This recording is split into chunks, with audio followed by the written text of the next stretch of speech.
गांधी जी के अहिंसा सिद्धांत के अनुसार हमें अत्याचार सहन करते जाना चाहिए और शस्त्र या शारीरिक शक्ति से प्रतिकार नहीं करना चाहिए। गांधी जी की अहिंसा उस सिंह की अहिंसा है जो उस समय अहिंसा का पुजारी हो जाता है जब वो सहस्त्रों गायों को खा पीकर थक जाता है। कानपुर में गणेश शंकर विद्यार्थी को मुसलमानों ने निर्दयता से मार दिया था। गांधी जी उनका उदाहरण देकर कहते थे कि इस प्रकार अहिंसा पर चलकर अपना बलिदान कर देना चाहिए। मेरा विश्वास है ये अहिंसा यानी नपुंसकत्व देश को नष्ट कर देगी और पाकिस्तान भारत पर आधिपत्य जमा लेगा। मुझे स्पष्ट दिखाई देता था कि यदि मैं गांधी जी का वध करूंगा तो मैं जड़ मूल से नष्ट कर दिया जाऊंगा। लोग मुझसे घृणा करेंगे। मेरा सम्मान जो मुझे प्राणों से अधिक प्रिय है नष्ट हो जाएगा। किंतु साथ में मैं ये भी जानता था कि गांधी जी सदा के लिए विदा हो जाएंगे तो देश की राजनीति में शस्त्र प्रयोग और प्रतिकारात्मक कार्यवाही को स्थान मिलेगा। देश शक्तिशाली होगा। मैं अवश्य मरूंगा किंतु देश अत्याचारों से मुक्त होगा। सब मुझे मूर्ख कहेंगे पर देश ऐसे मार्ग पर चलेगा जो उचित होगा। यही सोचकर मैंने गांधी जी का अंत करने की ठानी। मैंने अपना निर्णय किसी को नहीं बताया। 30 जनवरी 1948 के दिन मैंने गांधी जी का वध किया। मेरे पास कहने को और कुछ नहीं है। यदि देशभक्ति पाप है तो मैं पाप मानता हूं। मैंने पाप किया है। यदि प्रशंसनीय है तो मैं अपने आप को उस प्रशंसा का अधिकारी समझता हूं। मुझे विश्वास है यदि मनुष्यों द्वारा स्थापित न्यायालय से ऊपर कोई और न्यायालय होगा तो उसमें मेरे कार्य को अपराध नहीं समझा जाएगा। मैंने देश और जाति की भलाई के लिए यह काम किया है। मैंने उस व्यक्ति पर गोली चलाई जिसकी नीति से हिंदुओं पर घोर संकट आए और हिंदू नष्ट हुए। वास्तव में मेरे जीवन का उसी समय अंत हो गया था जब गांधी जी पर गोली चलाई थी। उसके पश्चात मैं अनासक्त जीवन बिता रहा हूं। मेरे लिए संतोष का विषय है कि मुझे कोई पश्चाताप नहीं है। हैदराबाद की समस्या में अकारण देर हो रही थी। सरकार ने गांधी जी के मृत्यु के बाद शस्त्र शक्ति से इस समस्या को ठीक रूप से सुलझा दिया है। भारत की आधुनिक राजनीति और सरकार अभी तक तो ठीक प्रकार से चलती हुई जान पड़ रही है। गृह मंत्री ने कहा है कि देश के पास प्रचुर युद्ध सामग्री होनी चाहिए। ऐसा विचार प्रकट करते हुए उन्होंने ये नहीं कहा कि वे गांधी जी के सिद्धांतों पर चलकर ये सब कुछ करेंगे। यदि वे ऐसा कहें तो केवल अपने मन के संतोष के लिए कहेंगे। ये याद रखना चाहिए कि यदि आधुनिक शस्त्रों का प्रयोग करके ये कहा जाए कि गांधी जी के अहिंसा सिद्धांत पर चला जा रहा है तो हिटलर, मुसोलिनी, चर्चिल या रूजवेल्ट के देश रक्षा के ढंग और गांधी जी के अहिंसा सिद्धांत में कोई भेद नहीं रह जाएगा। मैं ये मानने को तैयार हूं कि गांधी जी ने देश के लिए बहुत कष्ट उठाए। उन्होंने जनता में जागृति पैदा की। उन्होंने स्वार्थवश कुछ नहीं किया। परंतु दुख यह है कि वे इतने ईमानदार नहीं थे कि अहिंसा की हार को स्वीकार कर लेते। मैंने दूसरे भारतीय देशभक्तों और नेताओं के भी चरित्र पढ़े हैं जिन्होंने गांधी जी से अधिक बलिदान किए हैं। कुछ भी हो, गांधी जी ने देश की जो सेवा की है उसके लिए मैं उनका आदर करता हूं। उन पर गोली चलाने के पूर्व मैं उनके सम्मान में इसलिए नतमस्तक हुआ था, किंतु जनता को धोखा देकर पूज्य मातृभूमि के विभाजन का अधिकार किसी बड़े से बड़े महात्मा को नहीं है।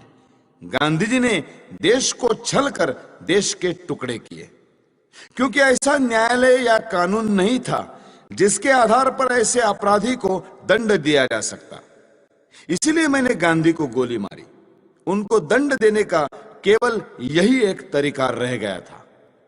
यदि मैं यह न करता तो मेरे लिए अच्छा ही होता, परंतु स्थिति बहुत खराब हो गई थी और मेरे हृदय में इतना अधिक क्षोभ था कि मैंने सोचा कि गांधी जी को स्वाभाविक मृत्यु से नहीं मरने देना चाहिए।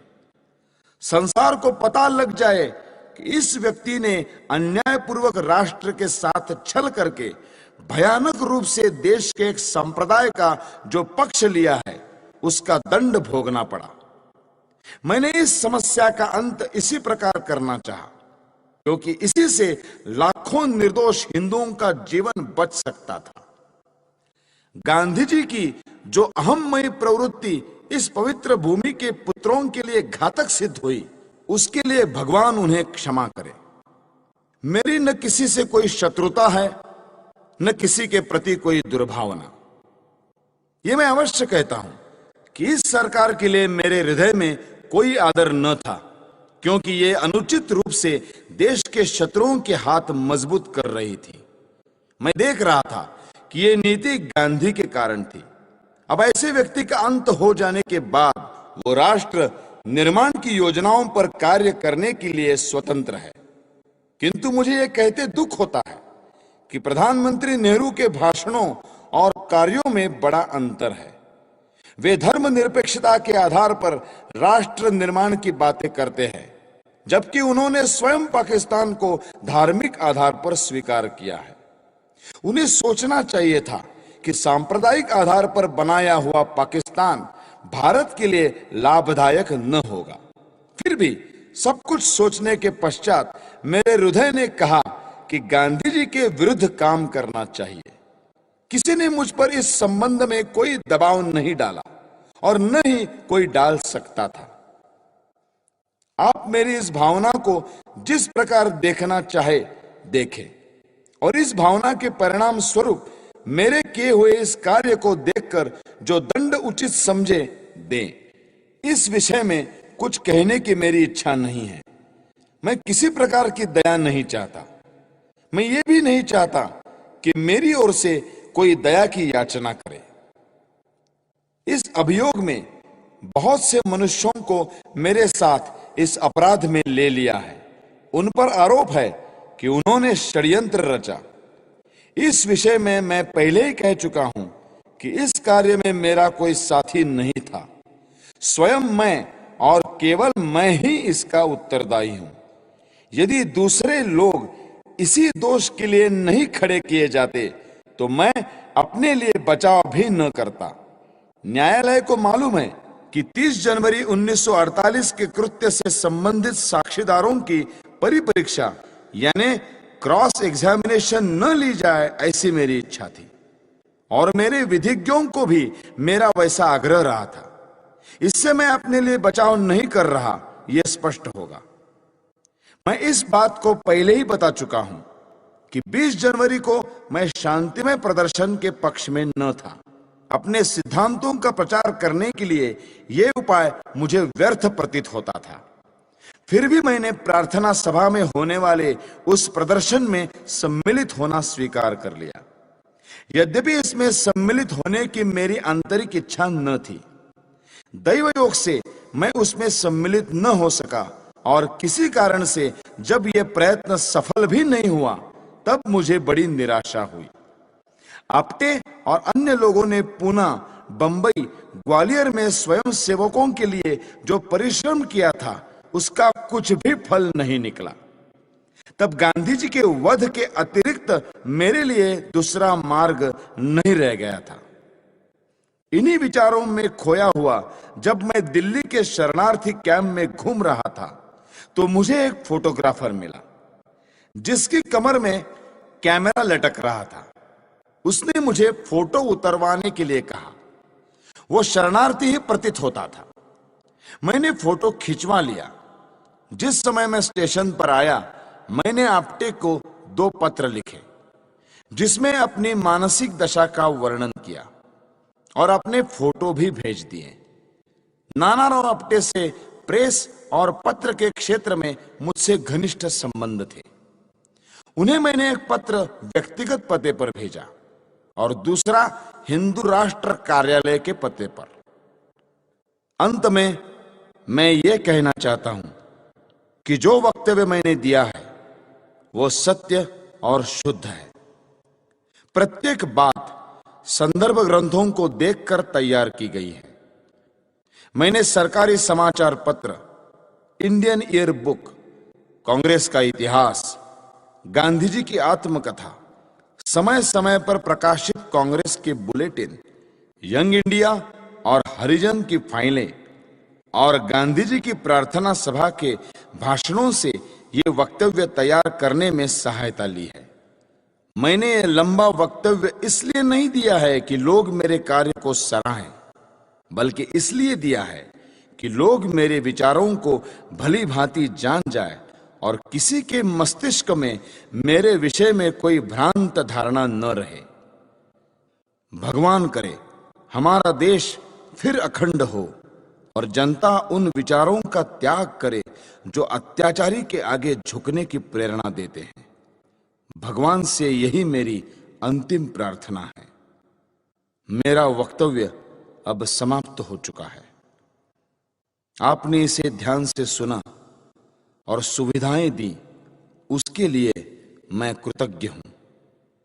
जिन्होंने इस बड़े अभियोग में मुझे कानूनी सहायता दी और जो पुलिस ऑफिसर इस अभियोग से संबंधित हैं, उनके प्रति मेरे हृदय में कोई दुर्भावना नहीं है। मैं उनके सद्व्यवहार के लिए उनका भी कृतज्ञ हूं। जेल के ऑफिसरों को भी धन्यवाद। उन्होंने मेरे साथ बहुत अच्छा व्यवहार किया है। यह सत्य है कि मैंने 300-400 लोगों के बीच दिन के समय गांधी पर गोलियां चलाई। मैंने भागने का कोई प्रयत्न नहीं किया। वास्तव में भागने का विचार मेरे मस्तिष्क में आया ही नहीं। मैंने अपने ऊपर गोली चलाने का प्रयत्न भी नहीं किया। आत्मघात करने का मेरा कभी विचार न था, क्योंकि मैं अपने विचारों को खुले न्यायालय में प्रकट करना चाहता था। आलोचनाओं के बावजूद भी मैंने जो कृत्य किया, उसके नैतिक पक्ष पर मेरी आत्मा कभी विचलित नहीं हुई। मुझे किंचित भी संदेह नहीं कि भविष्य में सच्चाई और ईमानदारी से इतिहास के इस अध्याय को इतिहासकार लिखेंगे तो वे मेरे कार्यों और उसके परिणाम का सही मूल्यांकन करेंगे। अखंड भारत अमर रहे। वंदे मातरम। दिल्ली, 8 नवंबर 1948।